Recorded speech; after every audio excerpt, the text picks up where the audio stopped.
அன்பு நேயர்களுக்கு வணக்கம். பாட்டை பற்றி இந்த நிகழ்ச்சியில இன்னைக்கு நாம பார்க்க போற பாடல் சினிமாவுக்காக வாலி எழுதிய ஒரு பாடல்.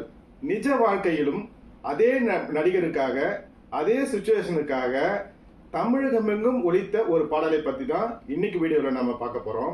அந்த பாடல் எது, அந்த பாடல் இடம்பெற்ற திரைப்படம் எது, அந்த பாடல் எதற்காக தமிழகம் முழுவதும் எந்த சுச்சுவேஷனுக்காக ஒலிக்கப்பட்டது, யாருக்காக என்பதை பத்தி எல்லாம் இந்த வீடியோல விளக்கமா பார்க்க போறோம். வாங்க வீடியோக்குள்ள போகலாம்.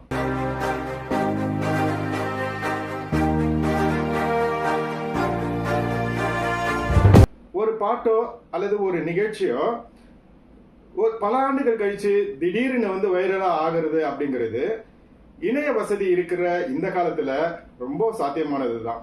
அதுல எந்த ஒரு விதமான ஆச்சரியமும் கிடையாது. ஃப்ரெண்ட்ஸ் படத்துல பாத்தீங்கன்னா வடிவேலு நேசமணி கான்ட்ராக்டர் என்ற அந்த கேரக்டர் திடீர்னு சில ஆண்டுகளுக்கு முன்னால வைரல் ஆச்சு. இதெல்லாம் பாத்தீங்கன்னா கணினி யுகத்துல ரொம்ப சாதாரணம். ஆனா இந்த மாதிரியான வசதிகள் எதுவும் இல்லாத ஒரு காலகட்டம், அதாவது 1970 போன்ற காலகட்டத்துல ஒரு பாடல் ஒளிபரப்பாகி அந்த பாடல் திடீரென்று 15 ஆண்டுகள் கழித்து திரும்பவும் வைரலாக தமிழகம் முழுவதும் ஒலிக்கிறது. அது அந்த பாட்டு நல்லா இருக்கு அப்படிங்கிறதுக்காக தமிழகம் முழுவதும் ஒலிக்கல. அந்த பாடலை ரேடியோல போட்டுட்டாங்களே அப்படின்னு சொல்றதுக்காக யாரும் கேட்கல. ஒரு தனி மனிதனுக்காக, அந்த மனிதன் நலம் பெற்று மீண்டும் வர வேண்டும் என்பதற்காக இறைவனிடம் பிரார்த்திக்கும் விதமாக அந்த பாடல் தமிழகம் எங்கும் ஒளிபரப்பப்பட்டது. 1968ஆம் ஆண்டு ஜெமினி பிக்சர்ஸ் தயாரிப்பில் சாணக்கியாவின் இயக்கத்தில் வெளிவந்த பிரம்மாண்டமான வண்ணப்படம் ஒளிவிளக்கு. புரட்சி தலைவர் எம்ஜிஆர், ஜெயலலிதா, சௌகர் ஜானகி மற்றும் பலர் நடித்திருந்த இந்த படம் புரட்சி தலைவர் எம்ஜிஆர் அவர்களுக்கு 100வது படமாகவும் அமைந்தது. இந்த படத்துல எம்ஜிஆர் ஒரு கொள்ளை கூட்டத்தை சார்ந்த திருடனா நடிச்சிருப்பாரு.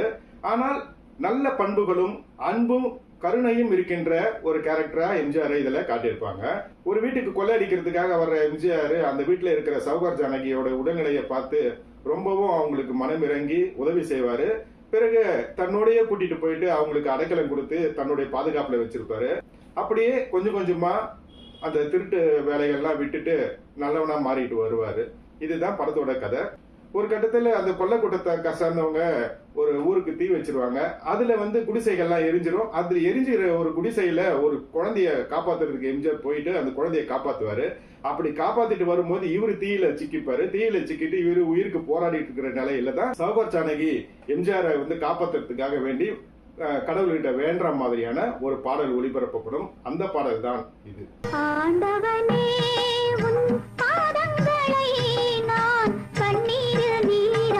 படம் வெளியாகி இந்த பாடல் காட்சியின் போது மக்கள் எல்லாம் தேம்பி தேம்பி அழுதார்கள் என்பது எம்ஜிஆர் மேல் ரசிகர்கள் வைத்திருந்த அன்பை அப்பட்டமாக காட்டியது. பி. சுசிலா அம்மாவின் உருக்கமான குரலில் இந்த பாடலை கேட்கும் போது ரசிகர்கள் நிஜமாகவே அந்த சம்பவம் நடந்து விட்டதாக கருதி அவர்கள் அழுதார்கள் என்பதாக இந்த காட்சிகளை எல்லாம் நேரில் பார்த்த அன்றைய முதியோர்கள் பலர் என்னிடம் சொல்வதுண்டு.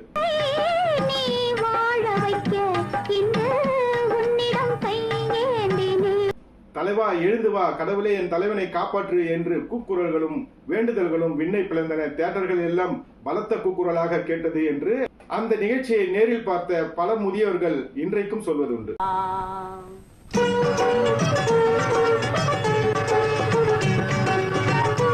சரி, இப்போ நம்ம தலைப்புக்குள்ள போலாம். அந்த பாடல் 15 ஆண்டுகள் கழித்து மீண்டும் ஏன் ஒலித்தது, அந்த ஒலித்ததற்கான காரணம் என்ன அப்படிங்கறத பத்தி நாம இப்ப பார்க்கலாம். இந்த காரணத்தை நான் இப்ப சொல்றது அப்போ இருந்த முதியவர்கள் எல்லாருக்கும் தெரியும். பழைய செய்தி எதுக்கு இப்ப நீங்க சொல்றீங்க அப்படின்னு கேட்காதீங்க. இந்த செய்தி உங்களுக்கு தெரிஞ்சிருந்தாலும் இன்றைய தலைமுறைகளுக்கு இந்த செய்திகள்லாம் தெரியணும். ஏன்னா ஒரு திரைப்படம் வெறும் திரைப்படமாக மட்டும் இல்லாமல் எப்படி மக்களுடைய வாழ்வில் இரண்டரை கலந்திருக்கிறது, ஒரு தனி மனிதனை மக்கள் தலைவனாக எப்படி உயர்த்தி காட்டியது என்பதை பற்றி எல்லாம் இந்த செய்தி அடக்கி வைத்திருக்கிறது என்பதனால் இந்த செய்தி இன்றைய தலைமுறையினருக்கும் தெரிய வேண்டும் என்பதற்காக இந்த வீடியோவை போட்டிருக்கிறேன். இந்த படம் 1968ஆம் ஆண்டு வெளியானது. அதுக்கு பிறகு எம்ஜிஆர் பல படங்களில் நடிச்சிட்டாரு. பல படங்கள் சூப்பர் ஹிட்டாவும் கொடுத்திருக்கிறாரு. ஆனா இதுக்கு நடுவில் 1977ஆம் ஆண்டு அவருடைய அண்ணா திராவிட முன்னேற்ற கழகம் என்கின்ற அந்த கட்சி தமிழ்நாடு சட்டமன்ற தேர்தலில் ஆட்சியை பிடிக்கிறது. தமிழகத்தின் முதலமைச்சராக ஒரு நடிகர் முதலாக ஒரு ஆட்சியை பிடித்து முதலமைச்சராக உட்கார்கிறார் என்பது சரித்திர செய்தி. பிறகு 1980ஆம் ஆண்டு நடந்த சட்டமன்ற தேர்தலிலும் அதிமுக வெற்றி பெற்று புரட்சி தலைவர் எம்ஜிஆர் அவர்கள் ஆட்சியை பிடிக்கிறார். முதலமைச்சராக அமர்கிறார். அதன் பிறகு 1984ஆம் ஆண்டு மீண்டும் சட்டமன்ற தேர்தல் வருகிறது. அப்போதுதான் எம்ஜிஆர் அவர்களின் உடல்நிலையும் மோசமடைகிறது. அவருக்கு என்னென்ன நோய்கள் இருக்கின்றன என்பதெல்லாம் ஒவ்வொன்றாக வருகிறது. உயிருக்கு போராடுகிறார். சென்னை அப்பல்லோவில் சேர்க்கப்பட்டு அவருக்கு தீவிர சிகிச்சை அளிக்கப்படுகிறது. அந்த சிகிச்சை பலமின்றி வலது கை வலது கால் இரண்டும் செயலிழந்து போகிறது. உடனே அவரை அமெரிக்காவுக்கு அழைத்து சென்று மேல் சிகிச்சைக்காக சேர்க்கிறார்கள். இப்போது 1984ஆம் ஆண்டு தேர்தலில் இவர் அமெரிக்காவில் இருந்தபடியே இங்கிருந்து விண்ணப்ப படிவத்தை அங்கே கொண்டு போய் அங்கிருந்து அவர் கையெழுத்து போட்டு அதன் பிறகு இங்கே தேர்தல் ஆணையத்திடம் கொடுத்து அமெரிக்காவில் இருந்தபடியே அந்த தேர்தலை எதிர்கொள்கிறார். அதிலும் அதிமுக மகத்தான வெற்றி பெறுகிறது. அந்த தேர்தலில் மக்களை நேரடியாக சந்திக்காமல் பிரச்சாரத்தில் ஈடுபடாமல் மருத்துவமனையில் இருந்து கொண்டே உயிருக்கு போராடிய நிலையிலும் இருந்து கொண்டே படுத்தபடியே வெற்றி பெறுகிறார் எம்ஜிஆர் அவர்கள். ஆனால் அவருடைய உடல்நிலை மட்டும் தேரவே இல்லை. மீண்டும் மோசமடைகிறது. அவர் மீண்டு வர வேண்டும், மீண்டும் உயிருடன் வர வேண்டும், தமிழக முதல்வராக நல்லாட்சி தர வேண்டும் என்று மக்கள் கலங்கி துடிக்கிறார்கள், அழுகிறார்கள், இறைவனிடம் வேண்டுகிறார்கள். அப்படி மக்களுடைய வேண்டுதலில் மீண்டும் உயிர் பெற்று எழுந்ததுதான் கவிஞர் வாலி எழுதிய இந்த பாடல்.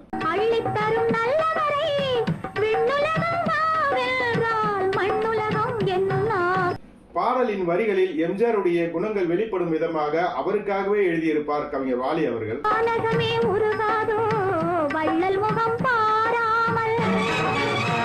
படம் வெளியான போது ஒலித்ததை விட அவருக்கு வேண்டுதலுக்காக ஒலித்ததுதான் மிகவும் அதிகமாக இருந்தது. தமிழகம் எங்கும் அந்த வேண்டுதலுக்காக இந்த பாடல் ஒளிபரப்பப்பட்டது.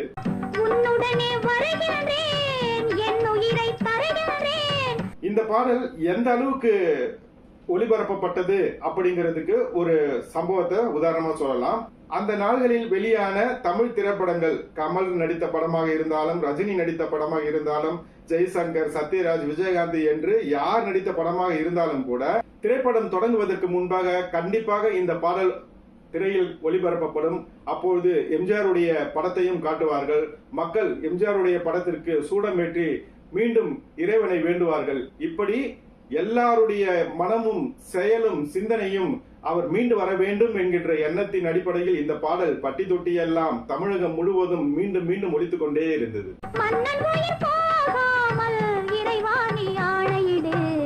தமிழ் சினிமா வரலாற்றில் இப்படி ஒரு பாடல் ஒரு நடிகரின் திரைப்பட வாழ்க்கையிலும் நிஜ வாழ்க்கையிலும் இரண்டர கலந்தது என்றால் அது இந்த பாடலாக மட்டும்தான் இருக்கும்.